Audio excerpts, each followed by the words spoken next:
In this video, I'm going to demonstrate how the OpenActive integration works on Upshot. I'll go through the different steps Upshot users need to complete in order to publish their sessions, and we'll also share an example of how these sessions are then displayed on the Activity Finder. In order to activate the integration, please get in touch with the Upshot team, and we will do this for you. Once the integration is activated, you'll notice a few changes on your Upshot account. One change is with how the activities, the new ones and existing ones, are displayed. So for example, in this activity, the one that I'm going to show you, you'll notice a new drop down here for the OpenActive activity type. This is really important for users to update, as attendees can then filter by these activity types on the Activity Finder. So in this case, I chose swimming.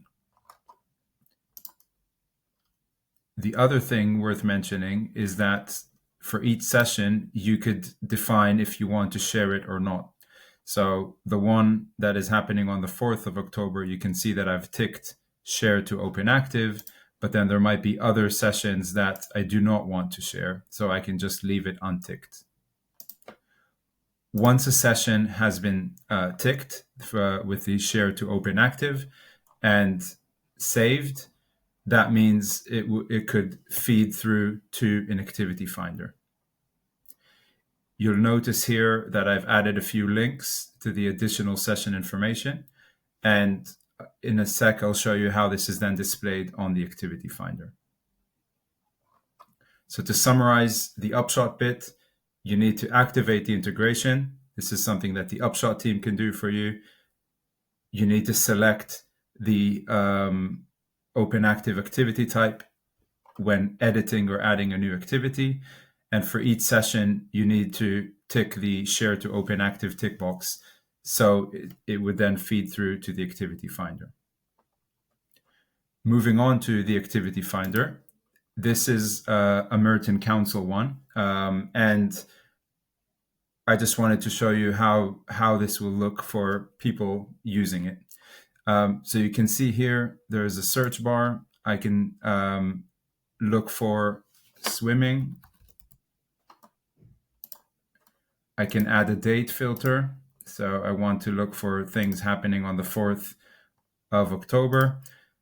And the first one that pops up is the session that I've just shown you. I can click on the session. The attendee then sees the information, where is it taking place, the fact that it's free. At the moment, we would recommend only to publish free sessions. And you also have an option, they have an option to reserve a spot. This then takes them to the session page where they can see the information about the date, time, location. They can view the directions on Google Map, and they have the option to click on different links. And in this example, I've added a few, one of them being the attendee sign-up form. So if you want them to sign up to your Upshot account. The other is a link to an Eventbrite page. So if you want them to book onto the session, and just a reminder, there's also an Eventbrite integration with Upshot. So you could store all the information there and then fetch that into your Upshot account. And you can also add free text or pictures for them to see how the session is going to look like. And that's it. So basically, once the session is shared on Upshot, it should then be displayed on the Activity Finder, and users could then sign up for that event.